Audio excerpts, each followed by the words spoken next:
Okay, hello everyone. Welcome to the Patchwork Challenge roundup for May. Yes, I know it's autumn already and we're still talking about May, but buckle up, it's going to be a good one. I'm back. I had no internet for what feels like about 6 months, and I'm replacing Pete. Pete is in Sunderland at the moment. Obviously, we understand things are very difficult for Pete, so thoughts and prayers for Pete, who's got to spend the night in Sunderland tonight. You'll have noticed also that we don't have a patch video for you, so we're just going to spend 10 seconds now just imagining some nice birds, okay? Is the referee blowing the whistle yet? James, you've just really spoiled my I was imagining a blue tail and then you ruined it. A girdle nest? Well, all blue tails at girdle nests are imagined. Okay.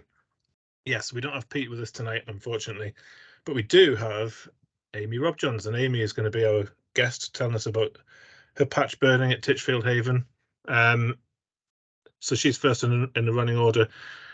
What else have we got? We've got the usual stuff, mini leagues, which we're going to try and race through, some best birds, some court of appeal, some big debate, some more mini leagues, the Patchwork Challenge Big Day 2023, which was news to Ryan, some little bits of patch gold, record shot of the month, the top 10s, and then a few July bits, July throwbacks and July predictions. James says he wants to be out of here by Friday, so we better crack on. So, Amy, over to you. Do you want to tell us a wee bit about who you are and where your patch is and all the rest of it? Hello, so I'm from Fareham in Hampshire and live very close to Titchfield Haven. Not quite on patch. There is actually a flat there, but I don't live there, sadly. Titchfield Haven is the main bit of patch, and it's a national nature reserve that stretches all the way up the valley from the sea to Titchfield village. And a large bit of it is kind of closed off, so you can see it from footpaths and from the hides, but it's quite nice that it's mostly undisturbed. And then we go to the next slide. There's also the sea, it's quite a big part. The sea watching here isn't that good compared to like most other coastal areas, because you can just see it in the background. There's the Isle of Wight, which steals most of our birds. So in spring we'll be standing there at the widest bit of the sonant, hoping for skewers and stuff, and we get a bit, but we'll get moments where, like last year, there were quite a lot of pond-marine skewers going past, and we were getting texts from the people just outside of the sonant saying, oh, they're definitely going through, and we were waiting and waiting, and eventually we got one group of them, but they had about 50 or 60 and we had about 8. So I don't know where the others went. Behind you. Yeah. So we get this year's sea watching has been really poor. I didn't do as much in the winter and thinking I'd catch up in spring, but it was really, really poor, hardly any southeasterlies. And the photo on the right is our sea watching shelter, so to speak. It's one of the toilet blocks. But then I added a newer bit of patch, which is Leon Solent, because it's got a nice cycle path and benches and a bus stop. It's very handy. Do they sell ice cream there? That's always a big thing for me. Oh, they do. There's several cafes. You have a nice choice. Whereas Hillhead's basically mostly a car park and a road, so you try not to get run over. Definitely sounds like a All the wise best choice. patches have got a Yeah, it's cafe fine. on them. Totally Even some concur. bad ones. Yeah. We used to have a really nice cafe at Titchfield Haven, but it's just been closed, sadly. Yes, next slide, please. So then this is Titchfield Haven. The left-hand picture is a view of South Scrape, which is one of, I think it's 2 scrapes, and then we have a mere, whenever that is. I think it used to be effectively another scrape, but it's now being managed differently to hopefully attract, I think, more herons, and it has been attracting jack snipe in that area, but so that could be good. And at the moment, there's quite a lot of water, so I guess it's mostly full of black-headed gulls breeding, hopefully. And the avocets are doing well. And then normally they lower the water levels for like autumn. So How are your black-headed gulls doing this year, Amy? Have they been hit by bird flu? Yeah, we have had some bird flu.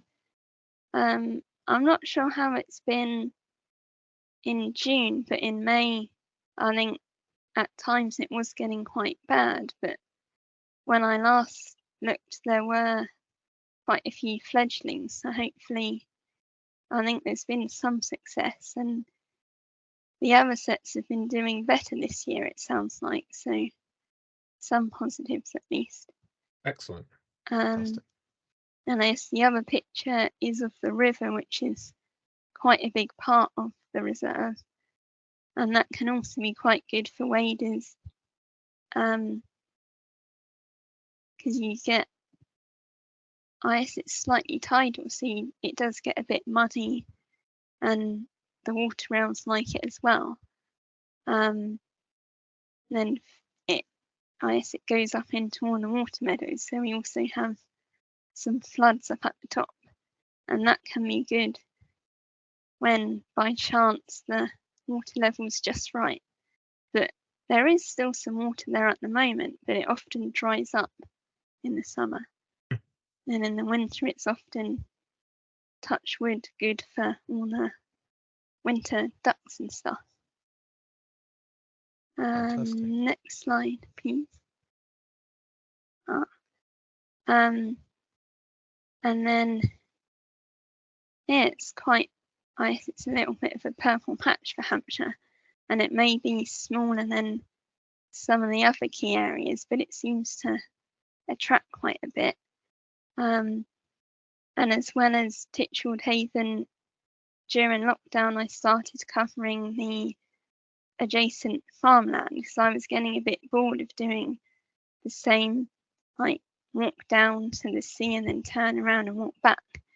And I decided to cross over one of the bridges and see what the farmland was like. And quite often, I guess in the summer, it's not that exciting, but get skylarks and not much else. But I noticed in autumn and spring, it does actually attract like the wheatears and whinchats, and I even had a wryneck Oh wow. on one of it, so that was a nice surprise. And like one of the sections of farmland has some nice scrubby bits which get quite a few warblers sometimes, just the common ones, but a nice extra bit to check. So some highlights from past years, we've obviously got the Caspian Stonechat, which was a very nice surprise. One of those classic Patchwork Challenge birds. One of those, you know, from the first incarnation. Obviously, you've been with us for a long time, taking part, and that was definitely always one of the ones that stuck in my head. I'm sure the other guys. Yeah. I apologise, Amy. I didn't give you your full introduction to Patchwork Challenge legend, Amy Robjohns. But I've addressed that now. I also remember the Caspian Stonechat, thinking, we'd had some good birds on Patchwork Challenge up to that point, but blimey, that is an absolute belter. Has there been one since? I don't think there has. Don't know. I can't remember one. Certainly not one as good looking as that one. Anyway, it's a fantastic bird. In hindsight, on that day, I wish I'd submitted my last bit of coursework the night before, because it was all ready to go. Didn't, so I was watching that thinking, what's that? I had a vague idea, but hadn't quite realised just how rare it was. But then I had to go home and finish coursework and come back, which was silly. But luckily it hung around, so lots of people got to see it. Fantastic. And I guess some other highlights. Roseate Tern down at the bottom. So I guess one of the more regular birds, but it's always nice to see. I think being one of the most reliable areas in Hampshire for them in like spring and autumn, you always get a couple. So it can be quite good for terns, especially in autumn. I really like when people aren't messing around on the beach. It's really nice to count all the terns, and I guess the 6 tern day is always really nice. And then Stonechat, I think that was also 2016, same year as Caspian Stonechat. That was new for Titchfield Haven and still our only record. And it was quite funny because that morning, Steve Keane, who's also competing this year in Hampshire, sent me a message saying, I've got one over here. I've just had a fly over Stonechat. And then out of the blue, we get a message saying, oh, the volunteers at Titchfield Haven have just seen a Stonechat. I think it dropped down in the fog. So that seemed to be a Stonechat day, which was good. Fantastic. And Steve and I have been trying to grip each other off on our patches ever since. It's good. You do right. You've done pretty well this year, though. With the old, yeah. And Amy, then, before we move on, can I just ask you who took these photos? Because these obviously aren't yours, because you can see what the birds are. Oh yeah, no, they are mine. I have another question. Do you ever have any knockmig common scoter flying over in that part of the world? Yes, although I've never tried. Like some of the locals nearby have had them. Oh, okay. I don't know if we could put a microphone up on the reserve. That would be cool. I think it's always worth doing. I mean, obviously we don't learn anything at all from knockmig, but you know, we can. I'm being silly. Let's move on. Do you want to have the next slide? Let's talk about the other bird. Oh, sorry. Sorry. Yeah. Oh yeah, and then there is a small photo of a hobby, which was partly to show off the farmland, and then the Foster's Tern right at the end of May, which was a surprise. So we had hoped it would come to Hampshire. There was a day quite a lot earlier in May when it was apparently right on the edge by Christchurch, I guess in ex-Hampshire. And then it vanished, and then I was just sat on the bench sea watching, and it flew past. Brilliant. Fantastic. It's a shame no one else was able to. I don't know where it went, but no one else was sea watching further east, it seems. So it's a shame, but you got the photo, and that's the key, and a high quality photo. But you know, a relatively high quality photo. I hope you don't mind us pulling your leg, Amy. I mean, your annotated photos have been a source of much amusement for quite a few years, and obviously we've got the We've got the honorary competition each month, the Amy Robjohns record shot of the month. But no, it's always a delight to see the dot, which is annotated with the red arrow and the motion blur, and obviously the Solent and the Isle of Wight in the background, just to give us a sense of place, if not identification. Yeah, and you see now I've switched to a travel scope. I can't even zoom in as much, so when I'm digiscoping, they're even more of a dot. Fantastic. Yes. Are we ready? Next slide. I'm not sure what's on. Okay, so here are your questions. So I think it must be Pete who's written his questions. Let's have a quick fire question round. I mean, I think we know the answer to this. What is out and out the best bird you've found on patch to date? I think it has to be the Caspian Stonechat. So that's the rarest. Is that the one you enjoyed the most as well? I think so, or sort of, although except I couldn't enjoy it as much because of like uni, which was a bit annoying. So I guess maybe the most enjoyable one. I don't know. It was probably Whiskered Tern, because that was really nice, and it was another Twitchable one which was good, and excellent. I did actually get to enjoy it properly. Good. Yeah. Next one. So if you could pick one new patch rare bird to find this year, what would you pick? I'd quite like a Blythe's reed warbler. Ideally a singing one, but I guess it's getting a bit late for a singing one by now. But it feels like Titchfield Haven's the right habitat, and it would be another first for Hampshire. It feels like there should have been one by now. It'd be nice. Would the problem with an autumn is there just too much cover down there? I mean, finding one in autumn would require some luck, but sort of maintaining prolonged views and getting other people onto one in extensive habitat would be a completely different kettle of fish, wouldn't it? Yeah, that's the problem, because like the canal path is just long and thin and full of trees and stuff, and then the havens, also just too much habitat. Yeah.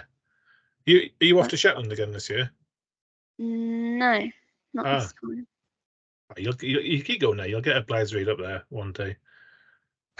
You can stick it in your pocket and bring it home to Hampshire. That would be good. Okay. What?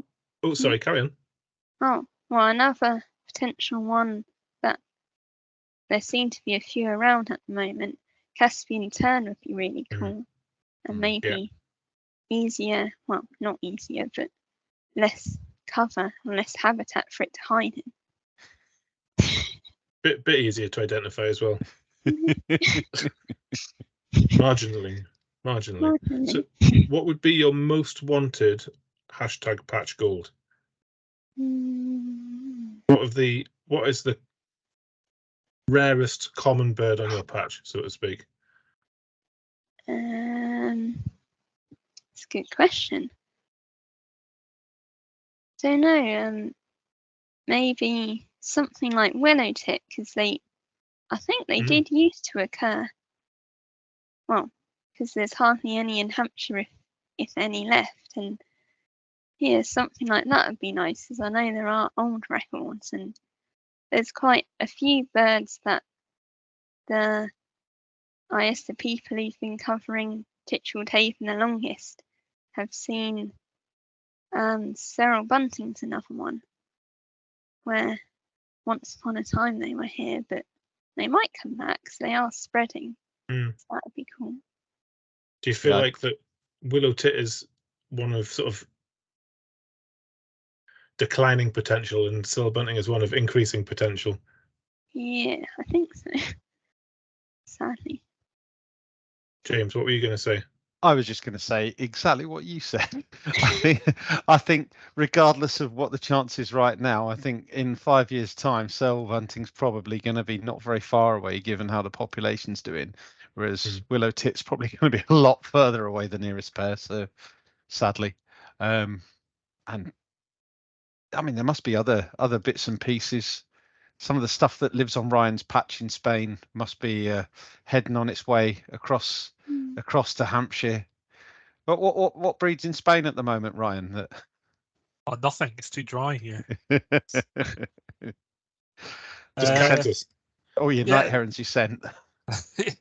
It's actually down here. It's not great for breeding birds, to be honest. So yeah, I blame the Spanish weather. It looks like you've just come off a fishing boat, by the way, Ryan. I have. I thought he was on the bench for an ice hockey team in Canada. Just about to chuck his gloves down. Start having a fight with someone. Yeah. They accuse him of suppressing a pied flycatcher. You're not in Norfolk anymore. Okay, let's crack on, Amy. I mean, you have a cafe, so it seems like your patch can't be improved. But if there was one thing you could do to improve it, what would that be? I think a sea watching hide would be very handy, because all we have are 2 toilet blocks that happen to be at the right end. So one is handy to stand next to for westerlies and one for easterlies, but it's not the best place to stand. And I'd also like to just take the whole patch and move it to a more peaceful, just general area, because there's too many cars. A bit quieter. People, yeah. Quieter for people than cars, but better for birds. More. Yeah. I thought you were going to suggest blowing up Isle of Wight as well. that would improve the patch. Isle of Wight, Southampton, Portsmouth, all of that would help, wouldn't it? So, for the final question, what advice would you give to someone visiting your patch for the first time? It sounds like your advice would be, don't come to my patch.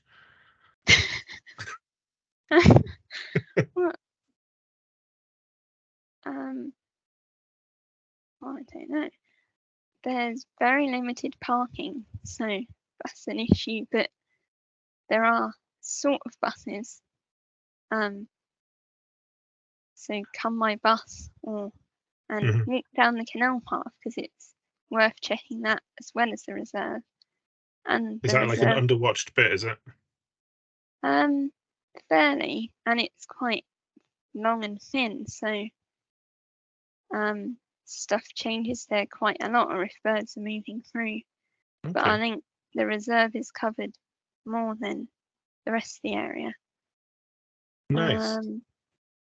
And the reserve doesn't open until 9, so you've got plenty of time to check the canal path first and the sea. When you say that one thing you change about the patch, perhaps the patch opening before 9 o'clock might be. Yeah, that would be useful too. Okay, that was a great answer. That sort of local knowledge, I love hearing that sort of thing. I'm going to move on because I've been lumbered with the mini leagues session 1. So over to me, and I've been lumbered with this because it's got our European friends patches in it. And Ryan and James are both a little bit scared of trying to pronounce things.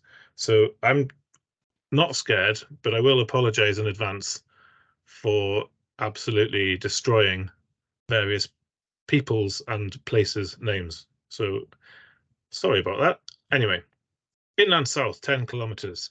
Hugh Venables is top of the pile, 208 points. That's a pretty huge score already, and he's a long way ahead of second place, Joe Woodman. We've got a few highlights: Black Tern, Temming Stint, Golden Oriole. I mean, that's a pretty good selection of inland highlights there. Apologies, we can't mention everyone and all of everyone's highlights, etc., or we will be here for a long time. So we are just going to zoom through this. So the inland south, isn't that what we've just done? Oh, that's the 10 kilometers. Inland south, 3 kilometer patches. Sean Davies is top, 222 points. That's incredible. Black Tern is a nice highlight there. Drew Linus just after him, 192 points. Night Heron, Great Reed Warbler, some RBBP stuff, which is interesting. And, you know, there's a lot of good inland birds in that list. Well done. I'm just going to zoom through these. Somebody's had a quail. Someone's had a common tern. Ben Jacklin, get your finger out. That's all to say about that one. Inland Wales, 10 kilometres. Johnny Price is top, bottom, and middle of the tree there. Inland Wales, 3 kilometre mini league. Oh, pardon me. Mark Hughes, 112 points, just ahead of Sean Sweeney, whoever he is, 63 points. Now, on to the islands. So, Vincent from the original broadcast, 274 points. That's probably more points than I've ever accrued at Girdleness. So that's incredible. Broadbilled Sandpiper, Bee-Eater, Kentish Plover, Marsh Sand, Lesser Yellowlegs, 3 Osprey. You only get points for one of them, Vincent. John Bowler, 226 points. Hoopo at last, and plenty of other things for John on Tyree, of course, and then Scott Reed and Bruce Taylor and Steve Dudley cracking out the rarities quite regularly. Just a tip of the hat to Steve Dudley, proving that you put a decent bird anywhere in Orkney and then going to find some rare birds. Probably, in fact, I'm going to stick my neck out. Certainly Britain's best place to go and find rarities. Anyway, I'll move on before I attract unwanted attention. Second page of the islands, David Roach.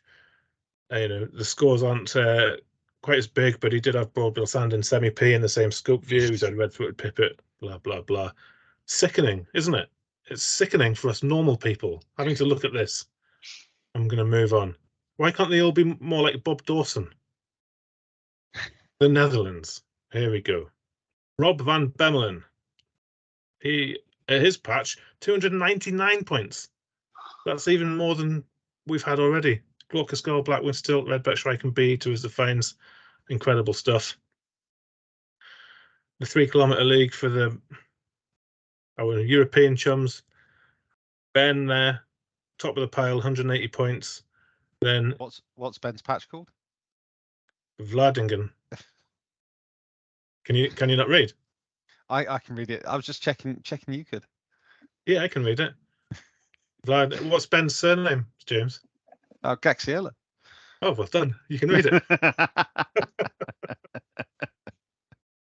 Yeah, some really nice big scores there as well. That's it's lovely from someone who's been involved with Patchwork Challenge from the very beginning. It's always lovely to see this European League. Anyway, was that fast enough? That was rapid. Shall I go and do it again? I feel like we've got time to do it again. Coming off of some of those second divisions, isn't it? Well, Amy had so much worthwhile stuff to say about Titchfield. I think that we can cut the leagues a bit shorter to accommodate all that for sure. Definitely. Who wants to talk about best birds? I think Ryan should. He's not said much. Nominate Ryan. All right. So the best birds, the find of the month. So Papa Westray, Mark already mentioned. David Roach managed to get semi-P sandpiper, and then 30 minutes later, he had a broad-billed sand right next to it. That is, I don't think you could better that at all. 2 megas in one scope view is finding them as well. Yeah, as he says, lost for words. Words. That is pretty impressive. How many points is that in 30 minutes? Oh, 24 points. It must be 24. Both fours, are they? Yeah. I think so. Yeah. Must be. I don't know who made up the scoring system, so yeah, some chump. Yeah. Some other good finds. Jacob Spring at Spurn. It's not a good find if it's at Spurn. Common. But yeah, great snipe. They're always really showy at Spurn as well, aren't they? Really weird, isn't it? That's like the third decent showy one in the last 10, 12 years. Yeah, it's always a dream find when I was on the East Coast. I always hoped to find one. Never did. Yeah. So yeah, enough about that. My failures, And the best of the rest, Lesser Scott, looking rather. Almost looks don't say it. Don't say it. Ryan, don't say plastic. I didn't. You did. Oh yeah.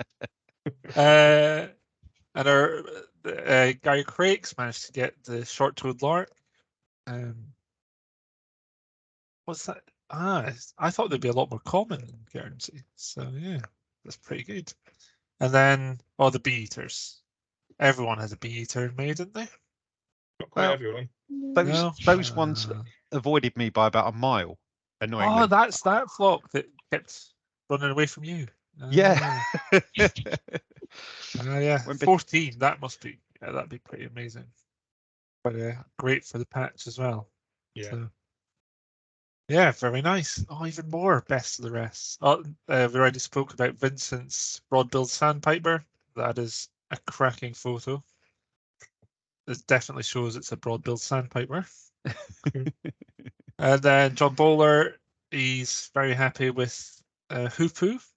I presume they must be quite scarce in Tyree then. It's his first one. First one. Did you not listen to the episode with John on? He waxed lyrical about how much he wanted to find a Hoopoe, and then I do listen. I just forget very quickly. a few days later. Hoopoe is a rare bird in Scotland, and it's quite the find, I can assure you. Yeah. Have you not found one, Mark? I found one in April. This April? Yeah. Did I not listen to that? And then Jake Geraghty, with his Pallid Harrier. I mean, we should take points off because he twitched a Montague's the day before or something like that. So, it's... I was trying to tell him he's got minus points for twitching. So, but yeah, very nice bird. I'm not sure if that's the one that kind of went all the way up the east coast of Norfolk or down. But there seems to be either one or very two or similar three. to the Spurn one as well. That young male. I don't think we could quite work out whether there was 2 or 3 kicking around at the same time. Okay. At one point, but yeah, very nice. Another bird I'd love to find. More. Yeah, more. More. Oh, white-billed diver. Well, Sun plum. that is a pretty nice bird, especially from the bike. And redback shrike. Oh, you can't beat a male redback shrike in spring. Yeah, spanking on there. And then the last one. Manel. Which is the species? There's a lot of species in that. that. I should have marsh warbler. But that's a cracking month. Yeah, Savvy, Victorine, and marsh warbler. And rock pipit as well. Yeah, well, I guess rock pipit's probably a bit rarer for Morris in the Netherlands, but I don't know how common are savvies, Nicky, in the Netherlands. I assume they're a bit commoner than here. Yeah. Icky must breed. Savvies must breed. Yeah. Marsh must breed. Marsh must breed as well, yeah. Oh yeah, very nice. I'd happily see any of those on my patch. Yeah. Yep, me too. So there's just a few honourable mentions now for you, Ryan.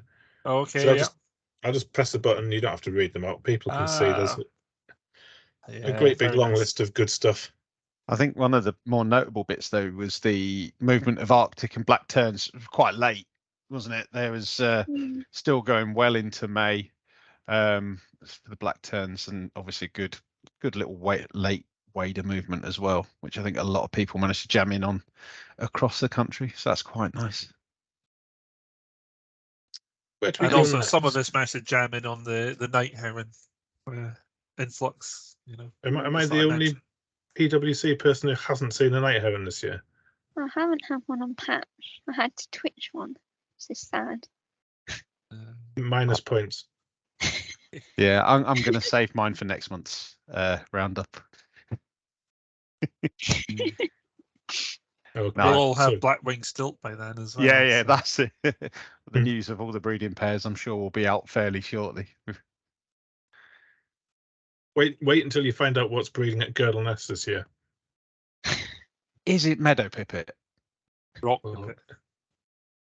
Ryan, don't tell everyone. Everyone will want one. Okay, let's move on. Mini League Session 2. Who did we say was going to do this one? James? Yeah, I think so. I feel like it ought to be you because Ryan's just done all the rare stuff. So, excellent. Choose your drink. Beer, whiskey, beer, whiskey, beer, whiskey. Water. I'm good. Let's go. hydrate. I've got bad news, Estuarine people. Some fool has gone in and deleted all the scores. So we've rescued and rolled back what we can, but please update your scores. So this month, no update for Estuarine 10K or Estuarine normal. Hopefully, I assume we haven't got a saboteur in our midst and it is just an error when someone was filtering or trying to do something. But yeah, please put your scores back in and sorry about that. At the moment, surely the biggest suspect is Toby Middlemist. Yeah, it would seem pretty like, although it's affected the 3K as well. So I'd probably check them. Yeah, you never Let's know. have a look then. Yeah, well, it's Paul Bowerman's Nightjar. He managed to get his Nightjar in the list, but that's the only thing that I could see. The rest could be anything. Should we just move on then? Yeah, I think so. I think so. Okay. Apology, let's join people. Oh, it's Joel. There we go. So coastal East England, Nigel Lound is top of the pile. He's on 254 points, which is a cracking score. So this is for the 10K. Obviously, Jake been twitching some stuff, found a Pallid Harrier, so that's pretty decent. James Brown has had a few bits and pieces, including stilts and cranes and what have you. And Owen Beaumont in Lincolnshire, he's had a couple of night herons, lesser scorpion bee eater, so that's really good. And then in the 3K league, we've got three pages of this. So we know Jacob Spinks is, I know we want to go fast, but Jacob Spinks on 283 points is leading Rob Hunton, the pair of them at Spurn, by 7 points. So Rob, just find one more thing, get Jacob into second, because Jacob found the great snipe. He's also had other good bits. And then Rob's had bonus points for Blythe Reed, Pallid Harrier. Tim Hodge has found all sorts of Mediterranean stuff there, including Caspian Tern at Horsey. That's a great reed wobbler for Trevor Girling. And then, I mean, lots of other good stuff, including Duncan Watson looking at a hoopoo from the wrong side of the Tyne, or the right side of the Tyne from his point of view. So he scoped it from Tynemouth and saw it at South Shields. So that is a cracking effort. And then next page. Oh dear. Where's this not working? There we go. Is that on the top? I don't know. I had a little turn. It made me happy. Is this why you make the tables, to make you look like you're top? Oh yeah. I divide them so that I'm always top of the second or third division. Why else would I do it? And Martin Kirby also managed to scope the hoopoo across the Tyne, so well done to him. Redback stripe for Will Scott. And Pete Williams had a quail. Well done, Pete, at Sands End. Div 3 will keep going. Coastal Island, Dan Newton. I know Dan's had a really unfortunate big avian influenza event ruining his black-headed gull colony. I know he's not allowed on site at the moment, so hopefully things improve at RSPB. Wow. Yeah, touch wood for you, man. If it's any consolation, Daniel, you're top of the Coastal Island League. But bottom as well. Coastal Scotland, 10K. It's now a familiar lineup with Rob in first, Nina in second, and Julian in third. And then for Coastal Scotland 3K, Colin Davison's top on 161 points with his Iceland goal. Someone at Girdleness has not updated their score in a million years. And there's a red rump swallow for Nina up at Nibster. Excellent. Yeah. That's a good bird up here. Big cold bird up there as well. Yeah. And top of the 10K for Coastal South England, Amy Robjohns. Yeah. Never heard of her. Bravo! Forster's Tern and Black Tern. Fantastic. I mean, Forster's Tern were rare as rock and roll shit for, there's my one swear for the day, for quite a lot of years in the UK. Obviously, there was the returning bird in Ireland. So this bird, it's done quite a trek around Britain this year. So well done, Amy, for getting onto that. James, did we get one swear per broadcast? Well, I do. Nobody else. Yeah, you can have a swear if you like, Mark. Oh, thank fuck for that. Right, let's keep going. And then Coastal South, 3K, Steve Waite in the Axe Estuary. He's on 200 points, pretty decent score. Just some nice bits and pieces this month. Ryan's in second. How? A level with Joe Stockwell. Come on, Joe. Can't let Ryan get anywhere near the top there. Amy's in fourth. Again, you're not far off. Another 8 points. We can't have him in the top 3. It's not allowed. Tim Jones had a bee-eater in Devon, and that's about it for scarcities. So well done on the Forster's turn. And in Div 2, not a lot has happened. Okay, James, awesome stuff. That was extremely speedy. So now we've got the big, massive debate, and this was born of a little chat we were having on our Patchwork Challenge WhatsApp group the other day. I can't remember who this was. It might even have been me, actually. It was my fault. Bemoaning how my Twitter feed is full of moths at this time of year. And you know, I understand why people find moths interesting, but surely there's birds to be seen as well. So what are the joys of summer birding? Who wants to take this on first? I can go first because I've done a bit of research. Can you imagine? What? Yes, exactly. Effort, Ryan.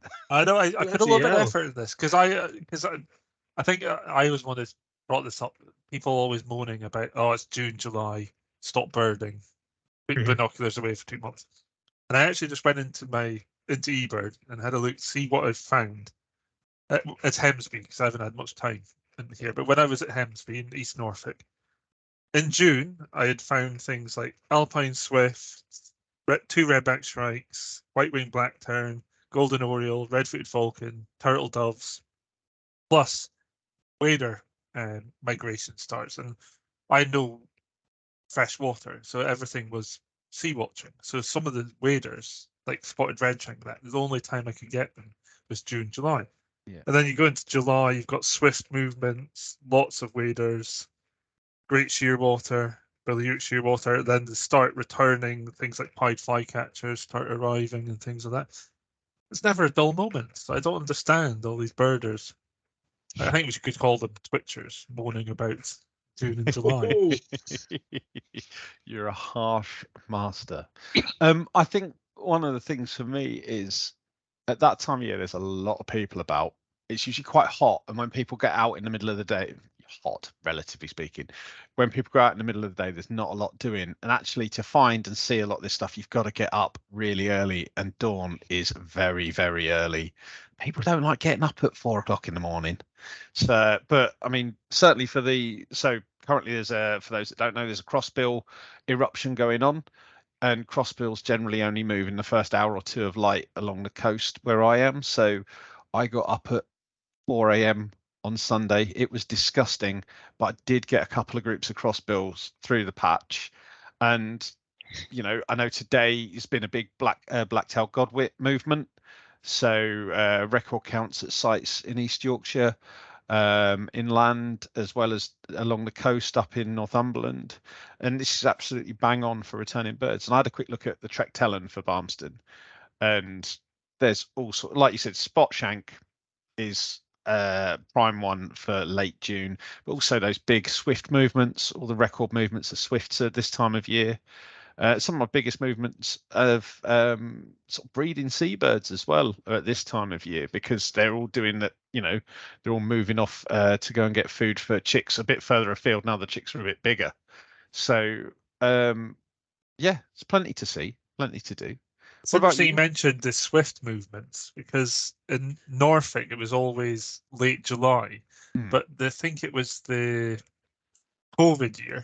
Yeah, late June we got, and I remember sat in my house, and I think I almost broke the Norfolk record. It was over 11,000 went past my house in one morning, including an alpine swift. That's cracking. I mean, I've had swifts on the move up here already. Yeah. I mean, there's not been so many so far this year. I think I topped out about 100 so far, but that in 2020, obviously, everyone was just who had been furloughed or who was not allowed out anywhere was doing their birding where they could.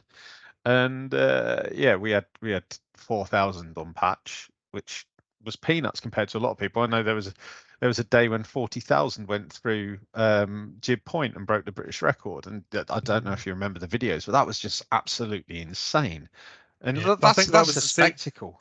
I was in the same day or the day before the ones at mine, and yeah, literally, even for me, 11,000. But it was like from the coast inland to about 2 fields. All you could scanning, all you could see was swifts just piling through, and they weren't that high either. They're all probably less than 50 meters high. It was crazy. My issue was always we get 2 streams of swifts, one offshore where they come off the tip of Flamborough Head across Brid Bay, and we get one going inland of me. So my head's spinning trying to. So sometimes I'm joined by another birder or two, and that's always good. But you know, on your Todd, you're going to miss loads. But fantastic. What about you, Amy? What do you do in midsummer? What sort of highlights have you had? I was just thinking about this because what is summer like? It because when I was on Tyree at the start of June and Cole, it felt like it was still spring. There were waders seemingly going north, and then I get home and there's already a green sandpiper and black-tailed godwit, so it must be autumn. But so yeah, I guess we mostly get waders. There's nearly always a green sandpiper in early June, and then I guess it's mostly just the breeding birds until more waders join it. And you often get big fishing flocks out in the Solent, presumably all the breeding birds, and you get the gannets from Alderney come over, which is always nice. Oh, fantastic. So I haven't actually run my moth trap this year. So I have sometimes I do, but yeah, not this year. Well, I for one am grateful for that. I don't dislike moths, but do you know something I notice about when I go birding at this time of year is my approach is a bit different. If I go out in September, I've got an eye on the weather, what the weather's been doing, what the weather's doing now. I'm thinking about how I'm going to bird because I'm thinking about what rare birds I want to find. I've got half an eye on, what's turning up elsewhere. This time of year, there's none of that. I'm just going out purely for the love of it. I'm going out because I love, at this time of year on my patch, the Goosander numbers start to build up and the Ida numbers start to build up, and we start, I had my first juvenile sandwich turn of the year, which was pretty early, and it's my head is clear of stuff. I'm not thinking, what am I going to go and find? I'd like to find one of these, so I'm going to go there, and I'm just going for the love of the place, counting the birds, monitoring the populations, being out when it's nice. And I really enjoy that. I love the my more pressurized aspects when there's rarities to think about, but I also really, really enjoy what I consider to be sort of pressure off ornithological bimbling around, basically. Does anyone else have that, or is that just me? No, I think I think that's a lot of it. I basically at the moment I'm just going out for walks, and it's just nice to record juvenile garden warbler. Garden warbler is quite an unusual breeding bird down here, so also when I saw that 2 days ago, but yeah, as you say, you're not thinking. Basically, I think that's not that I do much for that anyway. But I think you are just enjoying it. I've just been enjoying the barn owls that are hunting. As I probably sat for about an hour just watching them hunt. I wouldn't do that in September, probably. Yeah. So if we put this to bed, then can someone tell James he's on mute? I can't swear now, can I? You've had your swear. I've had me swear. No, I was just going to say it's one of the best time. FUC sake.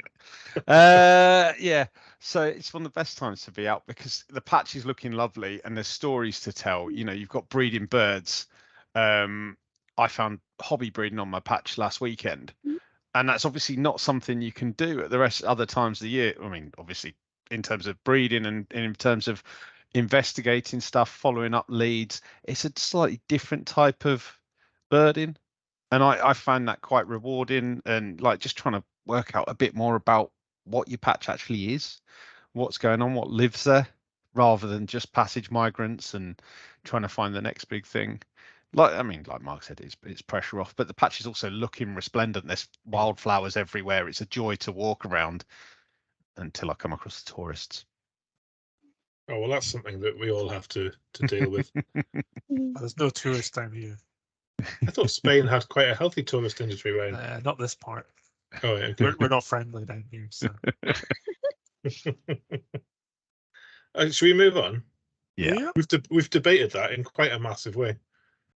So now we've got the Court of Appeal, which usually has a lovely picture of Judge Judy. I'm a bit miffed that that's not there. That is what I'm here for. But anyway, let's have a talk about these. So Vincent Stork is first. So he's had a Kentish plover on Texel, and he reckons it should get 3 points. And our pre-record banter suggests that it already does get 3 points. Yeah.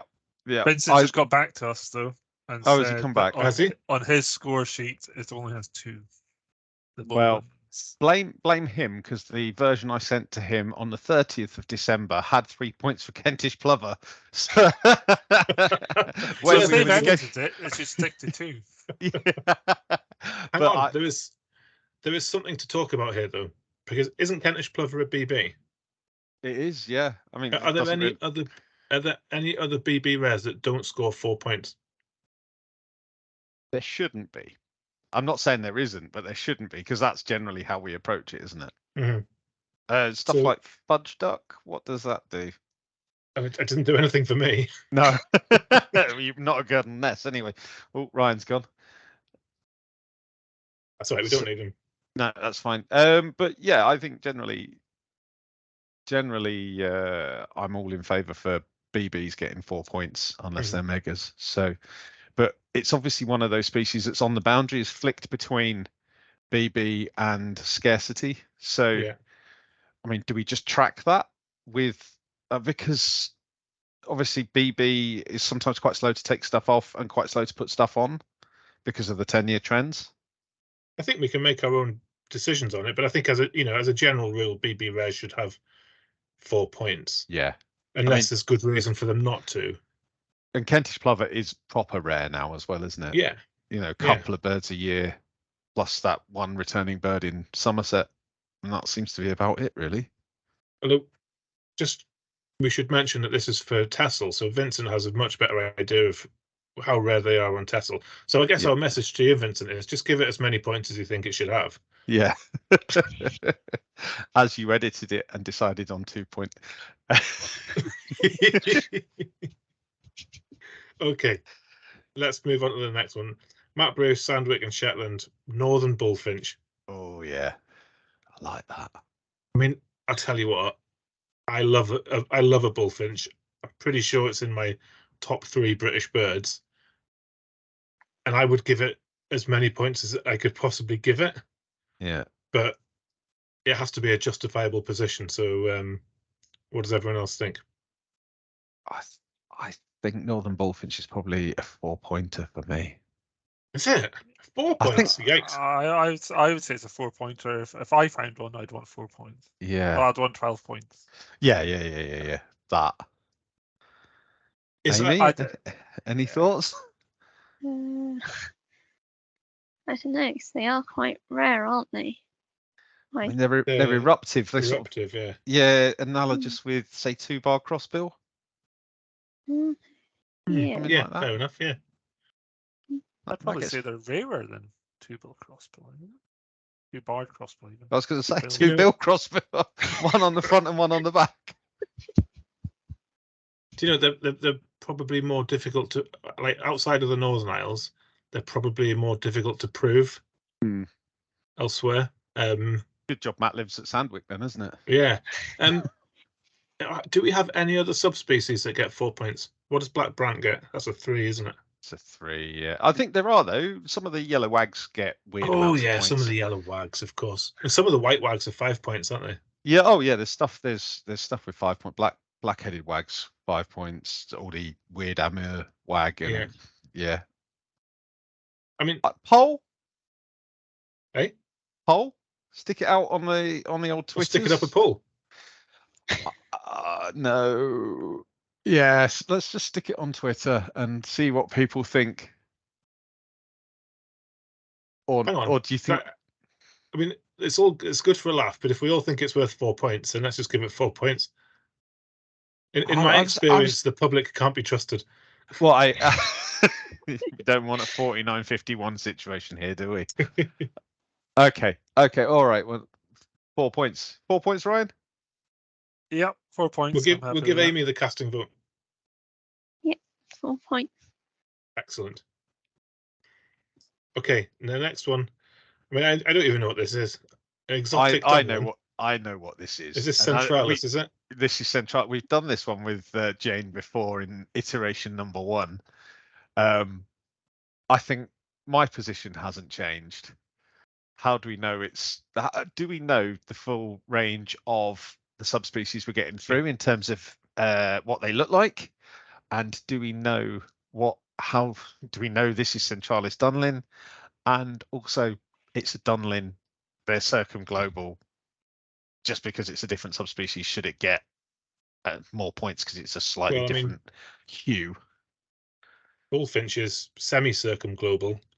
So, but I mean, I agree that until there are robust criteria for separating these various subspecies of dunlin, then it's a bit of a punt, isn't it? That's kind of my thoughts, yeah. Ryan? Yeah, I have no opinion. Sorry, Jane. No. I mean, let's be realistic. The chances are that there are Centralis dunlins regularly moving through the UK. You know, if we think that the packs that we're getting are coming from further afield than they are, not that this means anything really, but you know, the idea that we don't get Centralis dunlin seems very odd to me. So we probably do get them, and we probably do have a rough idea, or rough to reasonable idea of what they look like. But until the ID criteria are nailed down, and I think we have to say no, don't we? Well, I think also we don't know how rare they are. It's all well and good giving bonus points to something, but if it's hard to quantify exactly what it is, it's really hard to quantify how rare it is and how much value there is in it. My guess would be it's probably in the 3 region like peck, but when you've got 10,000 dunlin on a mud flat, how do you know? So what we're saying here then? I suppose the problem. Sorry, carry on, Ryan. None of us actually have an estuary with 10,000 dunlin and scan through them. Maybe if we had a patch where, the most exciting thing to do was look through the dunlin, we might have a bit of more of a different view. So maybe we should put this as a poll to let the people who actually. I think that's fair enough. Yeah, and also if we don't put this as a poll, then we don't have a poll. Exactly. And it's a non-legally binding poll, obviously. Absolutely. Yeah. Advisory. Yeah. It's advisory, yeah. But hang on, so what are the consequences for Jane if people say no bonus points? Is it a 10-point deduction and a large donation to charity? That'll be poll number 2. What should be the fine for having your appeal turned down? We're going to have no one appealing for anything. Okay, we'll look out for that appeal coming up on the Twitter. What have we got next? Can anyone remember? Let's find out. Mini League Session 3. Over to you, James. No, Ryan. No, it's not me. Over to you, Ryan. Okay, let's go for it. Right, so we started Coastal Wales, where Dave Astons is top with 144 points. Peter Howlett is in second and 125. Wales was full of highlights in May. Oh, wait a minute. There is. Oh, it's the Coastal. What? There's no highlights there. I know, yeah. Normally 10k goes before the 3k. Who mucked Right. this up? I don't know. Anyway, Mike Boaz, top of the 10K league with 129 points. Not far behind is Mark Hughes and Mark Hughes. Some nice birds there, though. Alpine Swift, Yeah. Red Rump Swallow, and a modern day corn bunting. Very A nice. modern day corn. I Indeed. mean, everyone's getting historical corn buntings left, right, and centre, but to get a modern day corn bunting is good going. That's got to be a bit of patch gold, though. In fairness to it. Yeah, indeed, yeah. Yeah, yeah, that sounds great. That sounds like a really exciting record to me, actually. And then Coastal West England. What one's this then, James? 3K or 10K? If it doesn't say 10K, it's 3K. But Pete's messed with my order, and so it confuses the life out of me. So Jade Turner's top of the 3K, 146 points. Black Guillemot doesn't get more patch gold, and a first lesser white throat since 8 years. Wow, that is a surprise. Knowing how many migrants she gets there. That is proper patch gold, and patch gold. Yeah. Sean O'Hara is in second place, 122 points, but no more highlights for Coastal West of England. Coastal West of England 10K League, we have a winner. Year and 109 points without any highlights. I think he might win it. Inland North 10K League, Ruby Holmes 138 points. No highlights. Joe Woods, the only other Centurion. And the only highlight was a common scoter. Inland North 3K League, so Duncan By at Beldrake Ings, 174 points. And then Richard Scott not far behind, 170. In fact, this could be quite a tight league. Mark Yeah, Langston, 165. Blackwing Stilt. Interesting. Is that the most northern Blackwing Stilt? No, there's been quite a few Scotland? knocking around. Yeah, I have no idea. I don't know how far. I don't know how north that is. So. That's not very. That's sort of Rotherham way, isn't it? So, but no, we've had them James, knocking around Yorkshire. Ryan doesn't know where Rotherham is. Midlands. I realise that. Shut up, Ryan. Not many other. Just a few bits of patch gold. By the looks of it. Spotfly, ringneck, parakeet, pudgy. Very nice. 4 Arctic terns. If someone managed to get into the tern thing. Anyway, we'll move on. Peter Williams is top of Division 2. Fantastic. And a pair of Goose Sanders' Garden Tick. Only second one for patch gold there. Nice. Right. We like that. Yep. And no highlights in Division 3. Oops. What? Inland Scotland 10K. Oh, that is a close league. Yes. George Dunbar, 111 points. Mike Hodgkin, 111 points. And Chris Pendlebury, 108 points. So anyone's game. If someone gets a highlight this month, they may be top. They won't. So it's one bird. It's a one bird league, that isn't it? It is. It's pretty good. Or actually, it's probably a 3-bird league. It's 3 points difference. Yeah.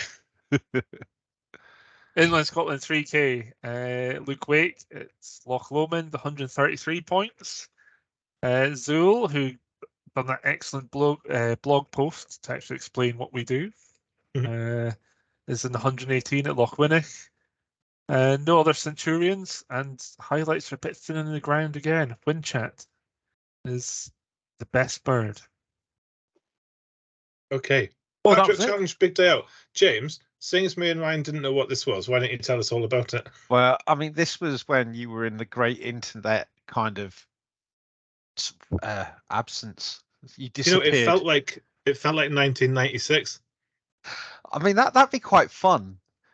But yeah, so Vincent came to us and said, would anyone like to take part in a big day? And we went, yeah, all right then. Sort of retweeted Vincent's post and chucked him a bit of money because he's raising money for sandwich turns.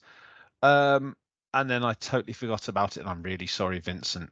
So with about 6 days before the big bird race, I suddenly realized what I'd done, started pushing it a little bit, and thankfully a few people got on board. Hopefully we can do this again next year, and we can have a few more people involved and we beat 58 species or whatever absolute dross I managed. Mhm. So, but there were some good efforts, and I know Loffafanis in Newcastle had a big go at it, and Martin Elkert also gave it a good go, and obviously Vincent himself. So, but do you want to take us? What have we got here? So Vincent got Grey Heron to get to 102. Oh, hang on. Yeah, that might be his final score. I hope Pete's put the final scores on. So Loffafanis got to 90 with a barn owl.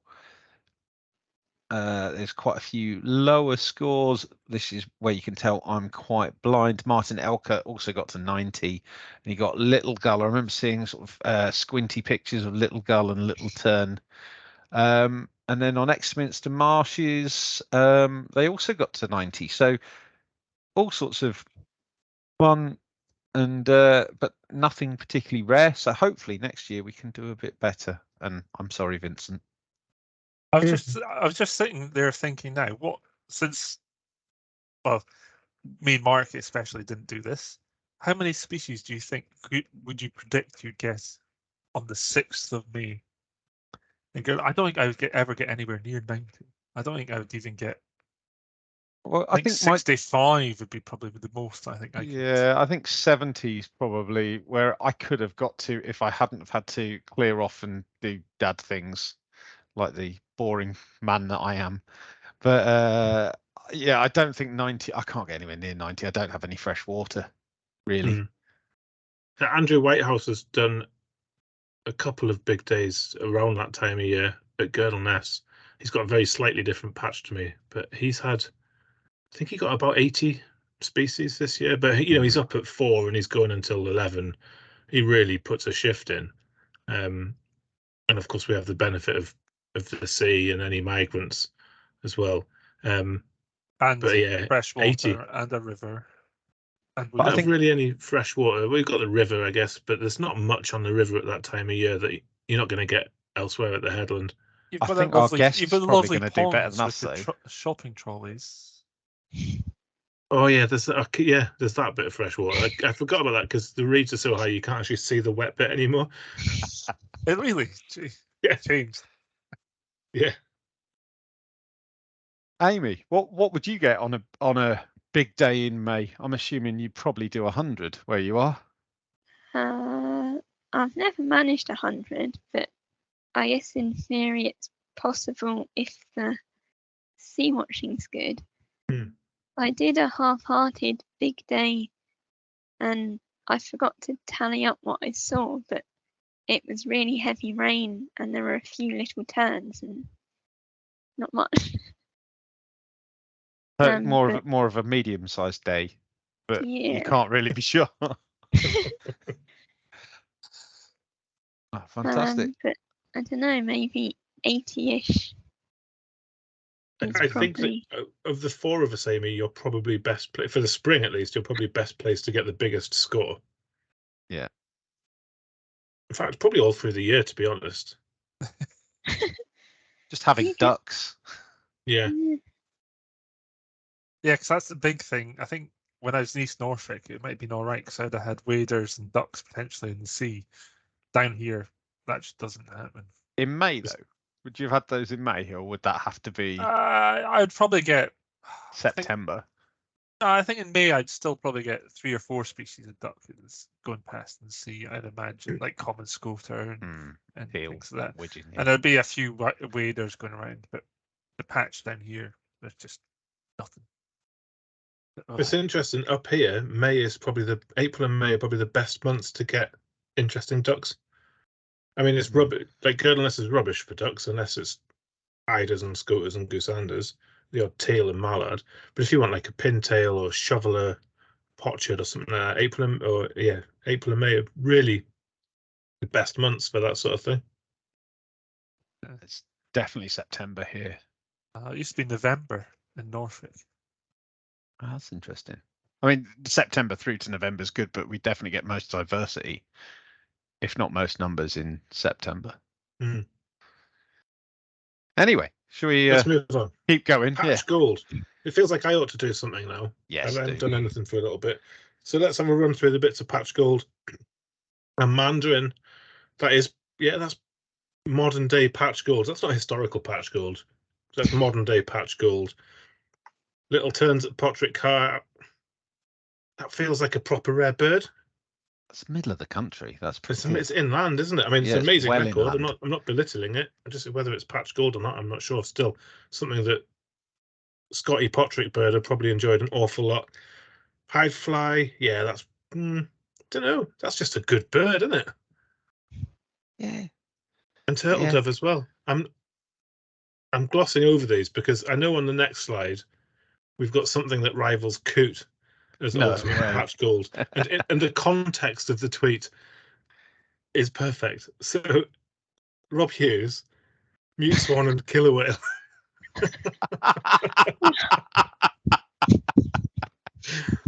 That's as good as it gets for patch gold. I mean, we might as well not talk about anything else. Well, it's always nice to see coot mentioned, of course. And up on Rattling. That's quite a decent Sparrow. one. Tree sparrow, that's a good one, isn't it? Yeah, I like that. That's quite a nice one. First record for many years that they bred in the 30s and 40s. I like a little bit of context. You know, that's good, isn't it? That's been in an old dusty book somewhere. It said common breeder. Yeah, and it absolutely isn't.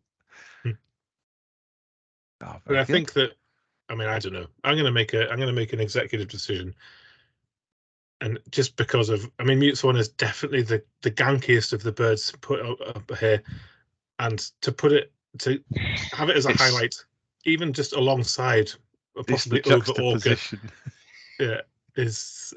I mean, Rob, if I had a hat on, I'd take it off to you. Top work. More patch gold. Oh, I've peaked too early. Great partridge, great bird. I mean, it would be a total patch tick for me. Corn bunting, probably a pretty rare bird at Portland, yeah. At Portland. What else have we got? Grey plover. That's a bit more like it. Yeah. Lovely stuff. Lovely Very stuff. nice. It's lovely. I love catching up with the rarities and everything, but you know, you can tell that people have taken genuine pleasure from seeing these, you know, otherwise common birds on their patches, and I really enjoy seeing that. I think that's it for patch gold, though. So, well, Amy should Amy definitely do this Robjohns. one. So, Amy should definitely do this one. well, I think that it needs some fanfare. The Amy I would just like to say Amy, it's missing the red arrow. well, there's a bit of a red arrow in the corner. No, but I mean the photo. I know, Ryan. The photo clearly shows the moon. I don't even know why we're looking at the photo. But the Amy Robjohns record shot of the month runner-up is David Locke with his photograph of the moon that he took from Dunstan on the Tyne. It's just a big crater, basically. But of course, the winner is Martin Elkert, who took a close-up of. I mean, what is that? Is that an infection? It's an out of focus petri dish.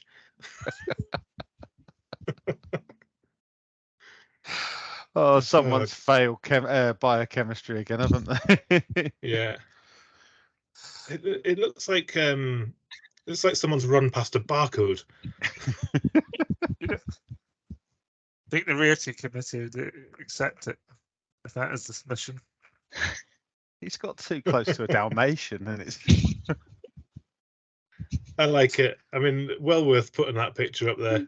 I think that's brilliant, and I think, you know, Amy, it's your call, but it's your prize. So if you would care to agree or disagree that this is the winner of the Amy Robjohns Record Shot of the Month award. Yeah, it's definitely a very good attempt.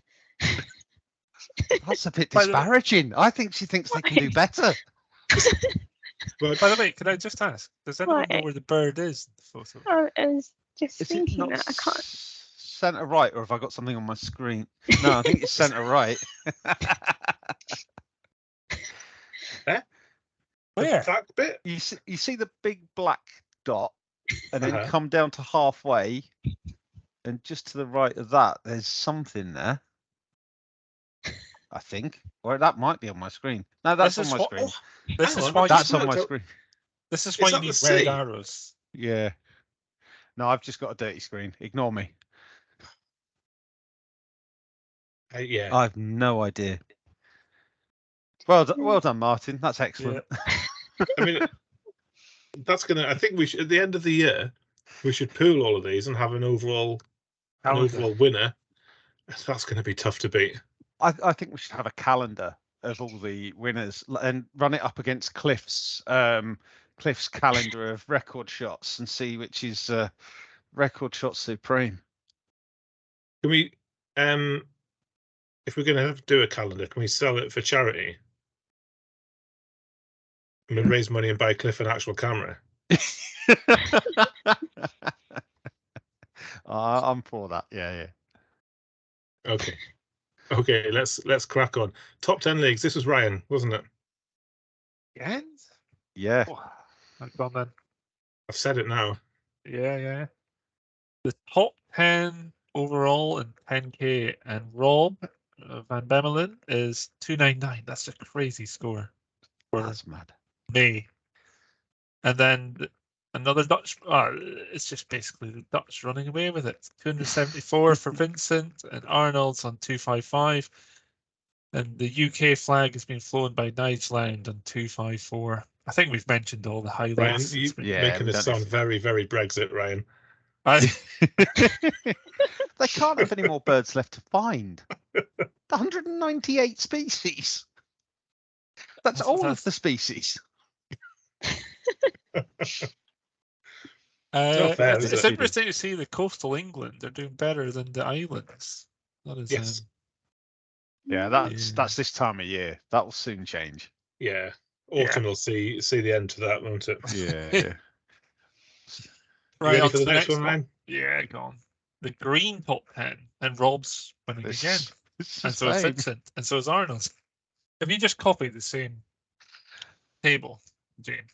No. Amy's made it into the top 5 with Titchfield Well Haven. done, Amy. So Represented. this is the 10k again that you haven't put 10k on. Oh yeah, I've made a mistake here, haven't I? These are all 10k leagues. Whoops. But yeah, Ryan, it's very good. It's very You've good got to a have swear it. in the bank, Ryan, if you want to use it. I still got one. Don't worry. He's saving them all up for December, and he's just going to have a swear fest. So the overall top 10 3-kilometer leagues, and it's Spurn, all the way. Actually, it's quite a close league again. And the islands are slowly making their way up. Papa Westray and 250s. Yeah, it looks like it's going to be. Who are you going to predict is going to win that one? Spurn? Jacob's going to win. He's going to get 410 points, but it's going to be really close because he's going to crawl to 410 points, whereas up on Fair Isle, they're going to come. They're going to come up and they're going to storm November and bring it real close, I reckon, with a side broody throat. I think it should be a honourable mention to Sean Davies for making the top 10 with an inland patch. Yeah, that is terrific. Yeah, that is pretty good going. Yeah. Anyway, next. Oh, that's it. Oh, hashtag of the month. Well, it's a good job you're doing this bit, Ryan, because hashtag of the month is. Oh yeah, Sean. So I don't even know what they are. Oh yeah, his glossy ibis that he twitched.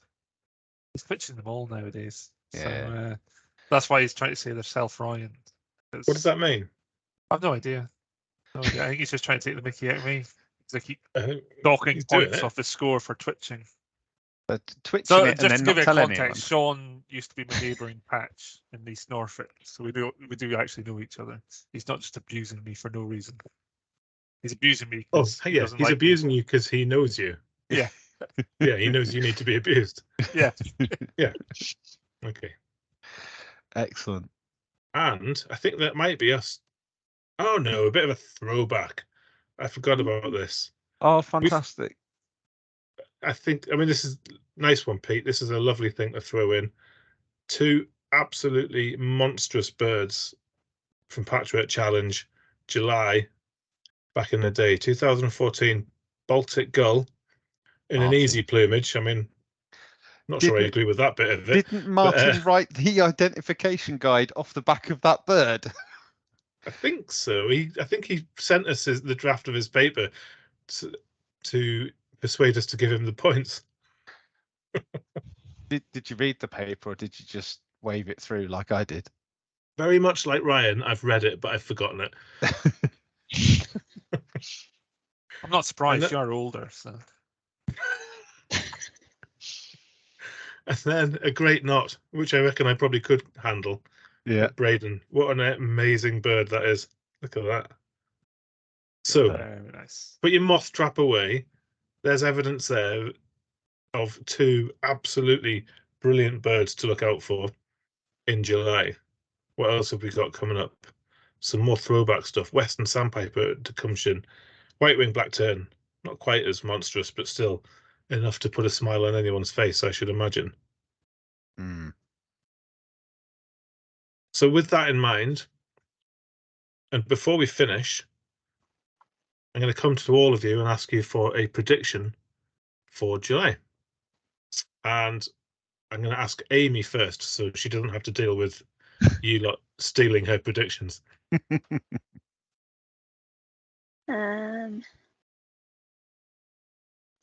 Probably, well, I reckon there'll be probably a rare wader somewhere. I don't think at Titchfield Haven, but somewhere else. I reckon.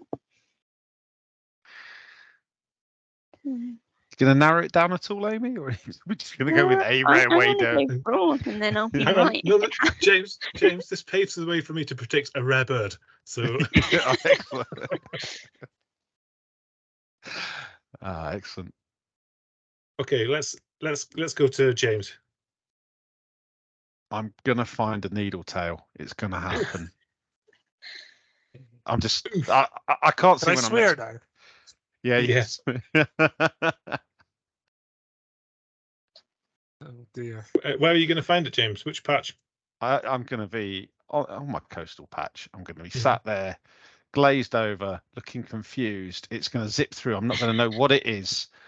And I'm going to rely on it being identified at Spurn, or photographed at least, because I am rubbish. So, Jacob and Rob down at Spurn, I've got all my hopes pinned on you guys actually IDing anything that flies past me about 45 minutes later. So, please, lads. Ryan, here's your opportunity to swear. This is the last slide, so swear now or forever hold your peace. Yeah, I'm not uncouth like you two, so that's all right. I'm going to go with the rare seabird on my patch, but not the obvious ones. I'm going to go. This isn't going well, is it? He can't identify it in his dreams. I'm going to go. I'm going to go an albatross. Oh yeah, Black-browed albatross off my patch. I thought you were going to go bigger. I was going to go tropic bird, but that's not an albatross, though, is it? I thought you were actually going to say a wandering albatross. Yeah. No, okay. No, that's for August. So it falls down to me then to make a sensible prediction. I'm gonna say Pacific golden plover. The classic July rarity. And I'm going to say it's going to be at Girdle Ness. But I'm going to say that nobody's going to see it. And I'm going to suggest that it's going to turn up on Andrew Whitehouse's Knockmig recording. But only because I'm walking around in the night time playing Pacific golden plover calls. Are you going to run past his recorder so you get the Doppler as well? Yeah, I've got it all planned out. In plimsolls, so you're not making Yeah, well, I mean, I've got modern day trainers. I'm not wearing historical plimsolls, but I've got modern day trainers. Well, you get fewer points for modern day trainers. Well, yeah, but still, I get the effect of, you know, I can crawl through the gorse in my modern day trainers. Very good, very good. I feel we've been quite giddy today. It's Which been probably makes it more entertaining than when we're quite serious. yeah. I don't think I've ever been serious, to be honest. But... Amy, thank So- you ever so much for coming. It's been a brilliant guest, shepherding us three idiots. Thank you. Yeah, for the thanks very much, invite. Amy. Thanks very much for telling us about your patch, and I hope that you have something equally as momentous, or maybe even more monstrous than Caspian Stonechat to look forward to for the second half of the year. We'll be back with a June update relatively soon, hopefully. What do you reckon, August, guys? maybe. So let's aim for September. Okay. We can see if we can catch up. 3 in 1. You know, in the meantime, put the moth trap away. Don't neglect your patch. Get out there. There's loads of good birds to see. There's loads of nice wildlife to enjoy. And until the next time, everyone, good birding. Cheerio. Cheers. Cheers. Bye. Bye.